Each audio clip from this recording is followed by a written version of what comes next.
नमस्कार दोस्तों, कैसे हैं सब? कुशल मंगल होंगे। मैं प्रदीप पहल, Haryana study IQ YouTube channel पर आज आपके सामने एक टॉपिक पर बात करने आए हैं और वो बात है सोलर जो एनर्जी के बारे में।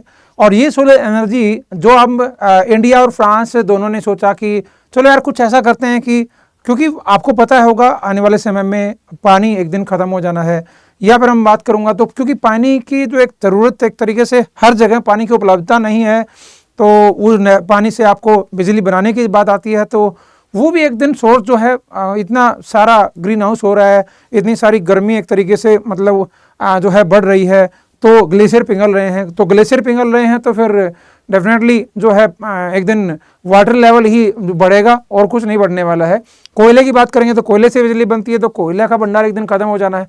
तो क्यों नहीं, जब तक सूरज है लाखों करोड़ों साल, तो जब तक इसका यूज क्यों ना किया जाए।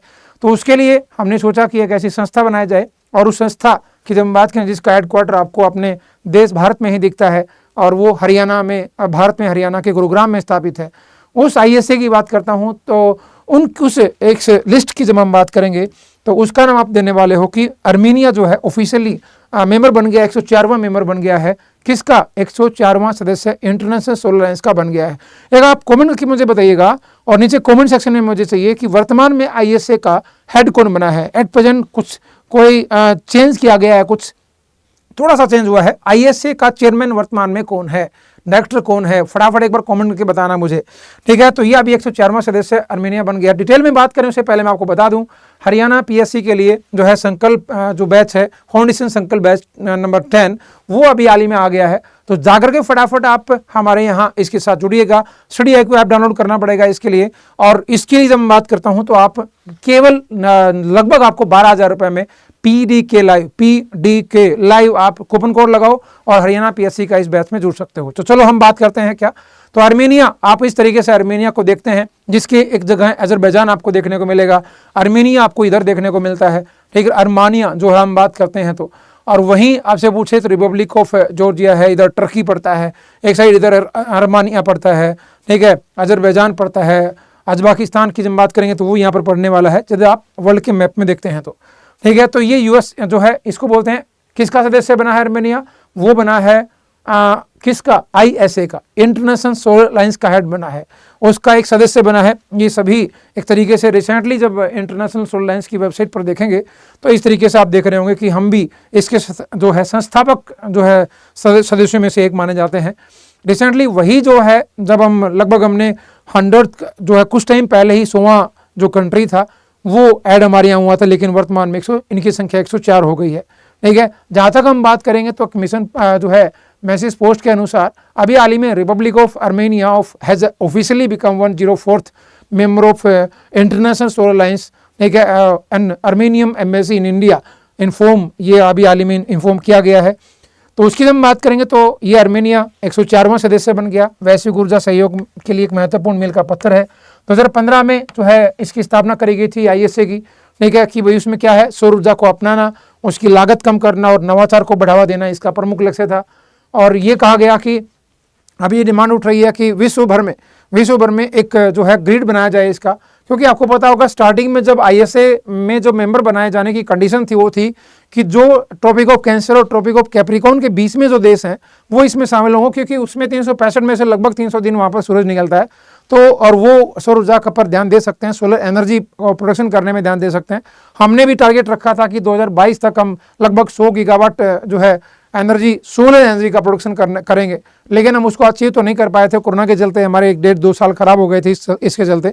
भारत की नेतृत्व में ISA की दुनिया भर में प्रभावशाली योजनाएं शुरू करी हैं, और अर्मेनिया जो है जब हम बात करेंगे उसके साथ टिकाऊ ऊर्जा संसाधनों की ओर प्रतिबद्धता को दर्शाता है।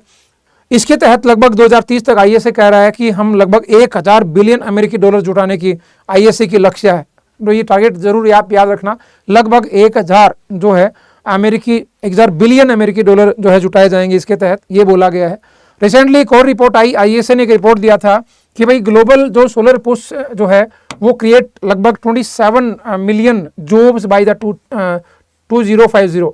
लगभग हम बात करेंगे तो 2050 तक 27 बिलियन जो है मिलियंस जो है नौकरी वो एक तरीके से आने वाली हैं। और ये दूसरा उन्होंने कहा कि भाई कट एमिशंस बाय द 25% जब हम बात करेंगे तो ISA। उन्होंने ये कहा है। तो लगभग 2050 तक क्रिएट 27 मिलियन ग्रीन जॉब, और ग्लोबल ग्रीन हाउस की बात करेंगे तो उसको भी लगभग इनको ये कह रहे हैं कि 25% तक हमें कम करना है, ठीक है। वहीं जब ISA की स्थापना हुई थी 2015 में, और फाउंडेड एट पेरिस फ्रांस की बात करेंगे, लेकिन उसका हेडक्वार्टर आपको कहाँ पर देखने को मिलता है, वो हेडक्वार्टर आपने हरियाणा में देखने को मिलेगा, ठीक है। और इंडिया की जब बात करेंगे तो ऑफिशियल लैंग्वेज की बात करेंगे तो फ्रेंच इंग्लिश थी उसकी। अजय माथुर जो हैं वो इसके डायरेक्टर जनरल थे। लेकिन वर्तमान में कौन अभी नए जो है डायरेक्टर जनरल होने वाले हैं, फटाफट आपको कमेंट करके बताना है। यही क्वेश्चन मैंने पूछा था स्टार्टिंग में ही। वहीं अभी यूनियन जो मिनिस्टर हैं श्री कीर्ति वर्धन सिंह, उन्होंने डिलीवर किया है कि हाई लेवल सेशन हुआ एनर्जी ट्रांजिशन को लेकर के। आपको पता होगा UNFCCC का COP29 बाकू अजरबैजान में हो रही है, वहाँ पर एक बैठक हुई है ISA की जब हम बात करेंगे तो उसके मद्देनज़र ये सारी चीज़ें आपको देखने को मिली। फिर हम बात करते हैं तो वर्तमान में जो COP29 की जो एजेंडा है, वहाँ पर राष्ट्रीय बिजली उत्पादन और खपत की नवीकरणीय ऊर्जा की हिस्सेदारी बढ़ाएं ताकि जलवायु परिवर्तन से भी निपटा जा सके। और हमने एक बार जब शुरुआत हुई 2015 में, तो ये 196 सदस्य देशों ने हस्ताक्षर किया था। 2030 तक उन्होंने कहा था कि ग्लोबल वार्मिंग को हम 1.5 डिग्री जो है ऊपर सीमित करेंगे, मतलब इससे ऊपर हम नहीं जाने देंगे, क्योंकि अभी मौसम डेफिनेटली गर्मी जो है वो बढ़ रही है। जब हम WMO की बात करते हैं तो उसकी रिपोर्ट के अनुसार जलवायु परिवर्तन को लेकर के पिछले एक दशक में 2015 से 2024 के बीच में रिकॉर्ड सबसे गर्म जो है 10 साल थे, जिसमें से हम बात करेंगे तो औसत सतह वायुमंडल का तापमान पूर्व औद्योगिक सतह का लगभग 1.5 डिग्री से अधिक हो गया था, और ये पिछले 2015 से 24 के बीच में सबसे गर्म साल माना गया है। COP29 ने 16 नवंबर 2024 को अभी हाल ही में ऊर्जा दिवस के रूप में मनाया। ऊर्जा दिवस कब मनाया जाता है? 16 नवंबर को अभी हाल ही में मनाया है। अंतर्राष्ट्रीय सौर गठबंधन की बात करेंगे तो ISA जो ये रिपोर्ट के अनुसार कहता है कि जिसमें ऊर्जा उत्पादन में प्रगति लाना है, कमी और मुद्दों पर प्रकाश डाला गया, ठीक है। 2030 तक वो लगभग $1 ट्रिलियन का निवेश हमने हासिल किया जा सके, इसका टारगेट जो है ISA कह रहा है। 1985 से लेकर 2022 के बीच में बिजली की खपत जो है वो लगभग 194% की वृद्धि हुई है। बिजली की खपत में लगभग 194% की वृद्धि हुई। वहीं जो ग्रीन हाउस गैसेज है उसमें लगभग 84% की वृद्धि हुई है। इसको रोकने का जो टारगेट है वो ISA ने रखा है। तो वहीं जब हम बात करेंगे तो 1985 में ISA की रिपोर्ट कहती है कि पिछले 4 दशकों से भी कम समय में वैश्विक बिजली खपत जो है 1985 में लगभग कितनी थी? 10,000 टेराबाइट घंटे थी। लेकिन अब 2022 में ये बढ़कर के 29,000 टेराबाइट घंटे हो गई है, यानी कि लगभग इसमें 194% की बढ़ोतरी देखने को मिली है। तो खपत अच्छी खासी हो गई है। जब आप अभी ये एनर्जी इंस्टीट्यूट की एक रिपोर्ट है 1965 से 2022 के बीच की जब हम बात करेंगे तो आप देखेंगे इस तरीके से ऑयल से एनर्जी की बात करते हैं तो आप ये है लगभग हम इस तरीके से ठीक ठाक बढ़ रही है। वहीं गैसेज की बात करता हूं तो उसके बाद गैसेज का नंबर आता है, बढ़ रही है ठीक ठाक। कोयल की बात करेंगे तो कोयल से भी आपको अच्छा खासा, लेकिन ये एक दिन खत्म हो जानी है, चीज़ें खत्म हो जानी है तो हमें किस पर ध्यान देना होगा? सोलर पर। जो हम बात करेंगे तो हमें किस पर ध्यान देना पड़ेगा? सोलर पर, जो एक तरीके से बहुत कम है। आप यहाँ तो है ही नहीं सोलर, देखो कहीं भी सोलर थोड़ी बहुत स्टार्टिंग हुई है ना, तो वो सोलर थोड़ी बहुत स्टार्टिंग हुई है, वो यहाँ से थोड़ी बहुत स्टार्ट हुई है, ठीक है। तो अभी थोड़ा सा स्टार्ट हुआ है, सोलर एनर्जी का कोई खास उस पर ध्यान नहीं था पहले। वहीं जब ISA डाटा कहता है 1965 में बिजली उत्पादन में तेल, ये मैं पूरे वर्ल्ड की बात कर रहा हूँ, तेल कोयला और गैस में जो हिस्सेदारी थी वो लगभग तेल से कितना एनर्जी की बात करेंगे 41.6, उसके बाद 37.4 किसका है? कोयले का, और 14.6% किसका था? गैस। वहीं कुल मिलाकर के लगभग 93.4% थी ये टोटल, ये एनर्जी जो तीनों में, इसका हिस्सा कितना था? 93%। वहीं जब 2022 तक तेल कोयले की हिस्सेदारी क्रमशः 31.8 और 26.9 हो गई है, ठीक है। मतलब ये एक तरीके से जो है दोनों कम हुआ है बिल्कुल। लेकिन गैस की हिस्सेदारी जो है वो जो 14.6 थी वो बढ़कर के 23.7 हो गई है, जिसके परिणाम स्वरूप वैश्विक बिजली उत्पादन का कुल उत्पादन 82.4 है, जो अभी तक एक जीवाश्म ईंधन द्वारा संचालित हो रहा है, ठीक है। मतलब पहले ये कितना था? 93.4, अब ये घट करके 82.4 हो गया है। लेकिन कहीं ना कहीं ये जो 14.6 है वो बढ़ करके 26.9 हो गया गैस का, हमें वो कम करना है। और वहीं जब 2022 तक लगभग 16% बिजली पवन और सौर और बायोगैस जैसे नवीकरणीय स्रोतों से में क्रमशः 7%, 5% और 3% आती थी। जब जिसमें हम अब बात कर रहे हैं जो रेन्यूएबल एनर्जी की बात करेंगे तो है पवन, सौर और बायोगैस। पवन की बात करेंगे तो कितना थी? वर्ल्ड में 7% थी। वहीं सौर ऊर्जा की सोलर में 5% थी और बायोमास में कितनी थी? 3%।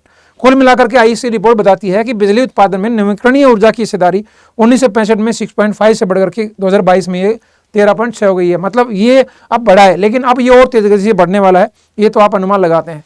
वही जब मैं एक रिपोर्ट है वर्ल्ड सोलर मार्केट रिपोर्ट 2023, इस रिपोर्ट की बात करता हूं तो इसमें क्या दे रखा है कि भाई नॉन सोलर कितना है, तो नॉन सोलर है ये, तो नॉन सोलर एनर्जी जो है डेफिनेटली है, लेकिन जब कहीं ना कहीं हम बात करेंगे तो सोलर एनर्जी भी वर्ल्ड में इसका हिस्सा भी देखो हर बार बढ़ रहा है। तो अभी उसका फर्क पड़ा है 2015 के बाद हम बात करेंगे तो 2015 के बाद की यही बात कर रहा हूँ, जब से आईएसए की स्थापना हुई है ना, जब से आईएसए की स्थापना हुई है तो ये परसेंटेज में अच्छी खासी बढ़ोतरी आपको देखने को मिलती है, ठीक है, बिल्कुल जी। वहीं एक और मैं आपको बता दूं, जब मैं इंडिया की बात करता हूं तो भारत में सौर ऊर्जा की जो क्षमता है 2023 तक 77 गीगावाट थी, लक्ष्य रखा गया था 100 गीगावाट, लेकिन उससे कम आई।